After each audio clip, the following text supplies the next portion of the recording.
Hello guys, I am Ricky and are most welcome to our YouTube channel Nirmala निर्वाण classes. हम लोग chemistry देख रहे हैं और केमिस्ट्री में जो आज टॉपिक देखने वाले हैं वो है ऊष्माक्षेपी अभिक्रिया और ऊष्माशोषी अभिक्रिया में क्या अंतर है। एक्सोथर्मिक रिएक्शन और एंडोथर्मिक रिएक्शन क्या होता है और इसमें क्या अंतर है। इसके पहले वीडियो में हम लोग इस चीज़ को देख चुके हैं कि एक्सोथर्मिक रिएक्शन है जो ऊष्माक्षेपी अभिक्रिया है वो क्या है, और जो एंडोथर्मिक रिएक्शन है ऊष्माशोषी अभिक्रिया है वो क्या है। इसको हमने बेहतरीन ढंग से देखा है कि वैसी रासायनिक अभिक्रिया जो ऊर्जा मुक्त करे वह ऊष्माक्षेपी है, अर्थात जो वातावरण में ऊष्मा दे या बाहर ऊष्मा को मुक्त करे वो ऊष्माक्षेपी है। और वैसी रासायनिक अभिक्रिया जिसको होने के लिए ऊष्मा की आवश्यकता हो या जो ऊष्मा का अवशोषण करे वो रासायनिक अभिक्रिया ऊष्माशोषी या एंडोथर्मिक रिएक्शन कहलाती है। तो यहाँ जो है आज की वीडियो में ऊष्माक्षेपी अभिक्रिया और ऊष्माशोषी अभिक्रिया है ना, एक्सोथर्मिक रिएक्शन और एंडोथर्मिक रिएक्शन दोनों में क्या अंतर है, क्या क्या अंतर है, इसको हम लोग पॉइंट वाइज देखेंगे। चलिए शुरू करते हैं।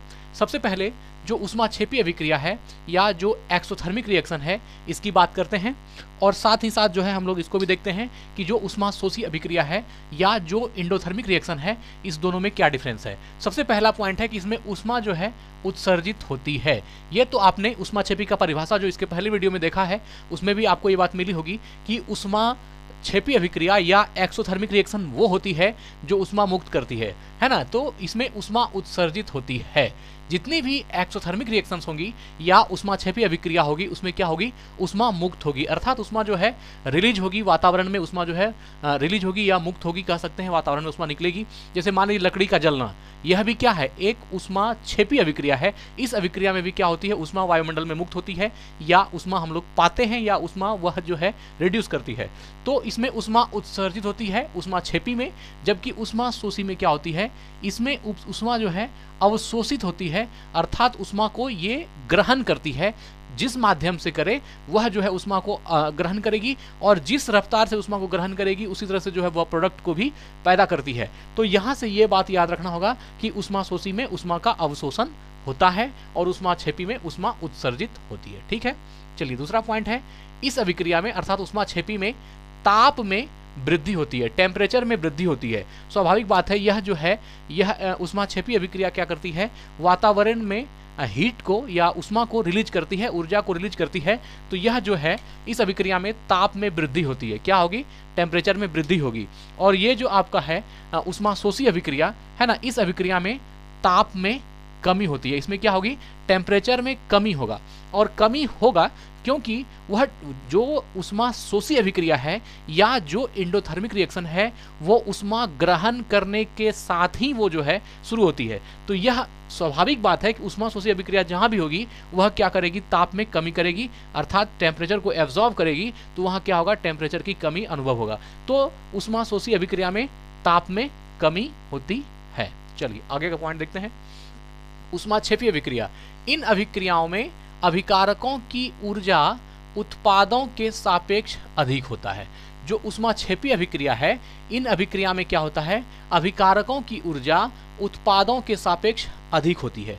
जो ऊष्माक्षेपी अभिक्रिया होगा उन अभिक्रिया में अभिकारकों की ऊर्जा जो होगी उत्पाद के सापेक्ष अधिक होगी। उत्पाद हम उसको बोलते हैं जिसको हिंदी में प्रतिफल कहते हैं। यहाँ आपका जैसे मान लीजिए A+B हो गया और यह जो है C प्रोडक्ट को बनाती है, तो A+B यहाँ C बन रहा है, तो इसमें A और B अभिकारक है और C जो है प्रतिफल है। तो या C को हम लोग उत्पाद कह सकते हैं। तो यहाँ पर जो A और B है ना, इसमें जो जितना ऊष्मा इन दोनों के बीच होगा वह उतना उत्पाद में नहीं होगा, प्रतिफल में नहीं होगा। इन अभिक्रियाओं में अभिकारकों की ऊर्जा उत्पादों के सापेक्ष अधिक होता है। जो प्रतिफल है या जो उत्पाद है उसके बनिस्पत इसमें ऊर्जा जो है ज्यादा होती है। ठीक है, अब देखिए ऊष्माशोषी में क्या होगा, इन अभिक्रियाओं में अभिकारकों की ऊर्जा उत्पादों के सापेक्ष कम होती है।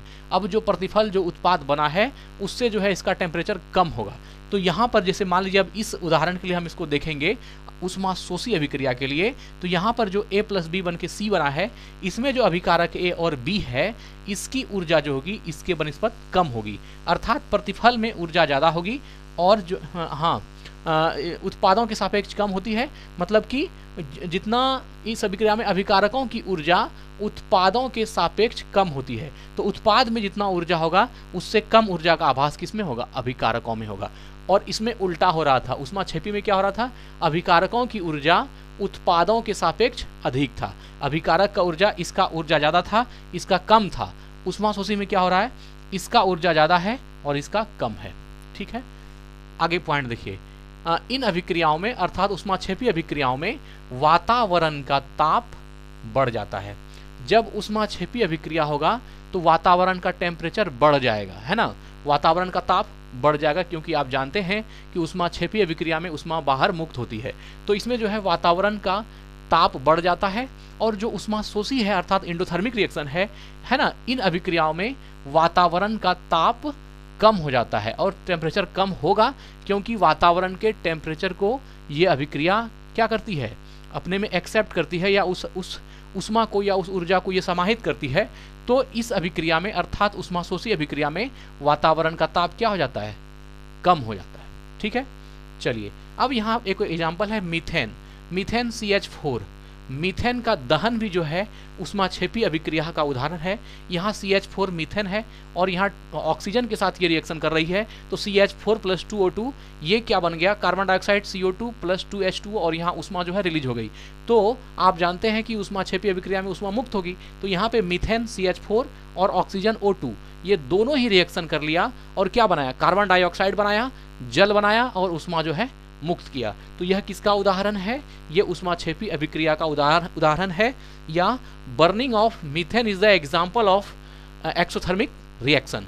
यहाँ जो है अब देखिए 5वां उदाहरण में यहाँ बर्फ है, बर्फ को जब ऊष्मा दी जाएगी तो वह जल में कन्वर्ट होगा, और यहाँ पर बर्फ को ऊष्मा दी जा रही है अर्थात बर्फ जो है ऊष्मा का अवशोषण कर रहा है, इसलिए जल बन रहा है।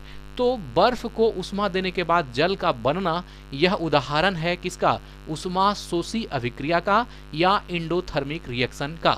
तो यहाँ पर बर्फ पर ऊष्मा दीजिएगा और जल में कन्वर्ट हो जाएगा, मतलब कि यह एक ऊष्माशोषी अभिक्रिया का उदाहरण है कि बर्फ जब ऊष्मा को ग्रहण करती है तो जल का निर्माण करती है।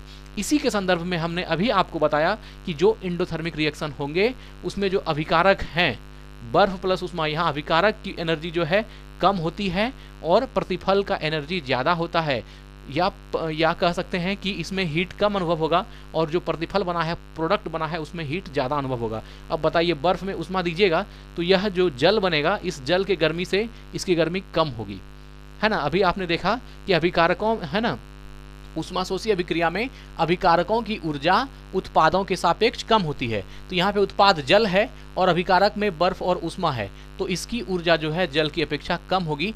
उष्णता जो है जल की अपेक्षा बर्फ की उष्णता कम होगी ऊष्मा देने के बावजूद भी। चलिए आगे बढ़ते हैं। यह है आपका ऊष्माक्षेपी अभिक्रिया। इसमें अभिक्रिया मिश्रण का तापमान बहुत बढ़ जाता है।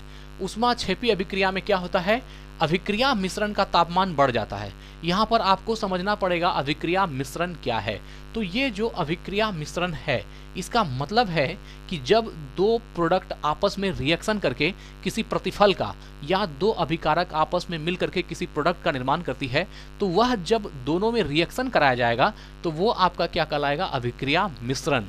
अभिक्रिया मिश्रण, तो इसमें अभिक्रिया मिश्रण का तापमान बहुत बढ़ जाता है। ऊष्माक्षेपी रिएक्शन में क्या होगा, अभिक्रिया मिश्रण का तापमान बढ़ जाएगा, और ऊष्माशोषी में क्या होगा, इसमें अभिक्रिया मिश्रण का तापमान घट जाता है ना। ऊष्माशोषी अभिक्रिया में क्या होगा, अभिक्रिया मिश्रण का तापमान घट जाता है, जबकि ऊष्माक्षेपी अभिक्रिया में अभिक्रिया मिश्रण का तापमान बढ़ जाता है।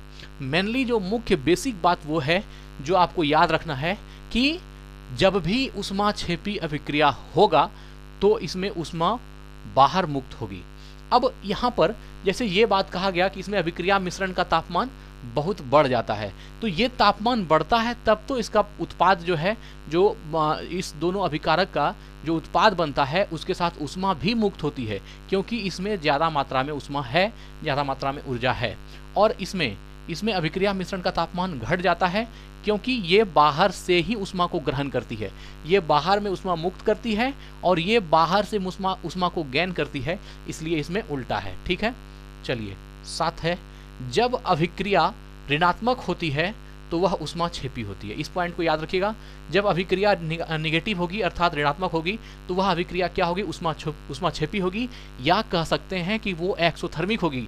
लेकिन जब अभिक्रिया सकारात्मक होगी, पॉजिटिव होगी, जब अभिक्रिया सकारात्मक होती है तो वह ऊष्मा शोषी अभिक्रिया होती है।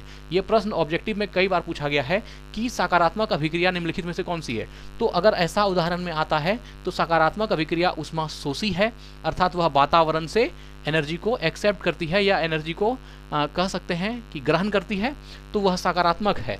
और जो वातावरण में ऊर्जा को मुक्त करती है वह ऊष्माक्षेपी है और वह ऋणात्मक है। तो याद रखिएगा कि जब अभिक्रिया ऋणात्मक होती है तो वह ऊष्माक्षेपी होती है, और जब अभिक्रिया सकारात्मक होती है तो वह ऊष्मा शोषी होती है। चलिए ठीक है।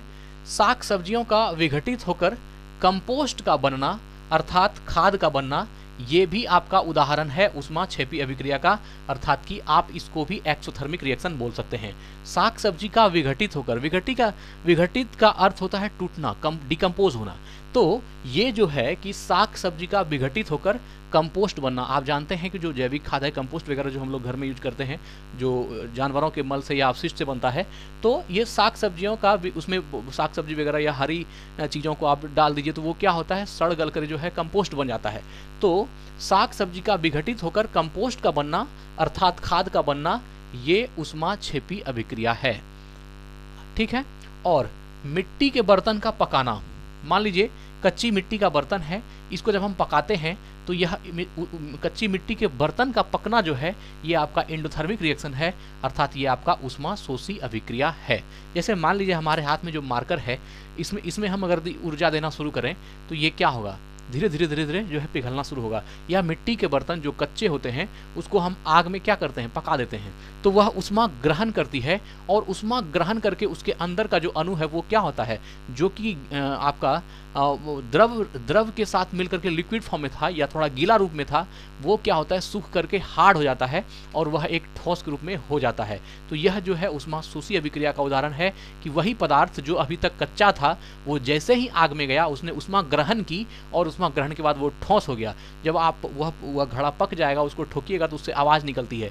तो यह जो है, तो मिट्टी के बर्तन का पकना जो है ये एक ऊष्मा शोषी अभिक्रिया है, क्योंकि जो मटेरियल है उसने क्या किया, वातावरण से ऊष्मा को ग्रहण किया। जब हम उसको आग में डाल दिए तो वह आग की उष्णता को ग्रहण किया और वो दूसरे रूप में तब्दील हो गया। तो वह जो मिट्टी का बर्तन पक गया वह किसका उदाहरण हो गया, ऊष्मा शोषी अभिक्रिया का उदाहरण हो गया, है ना।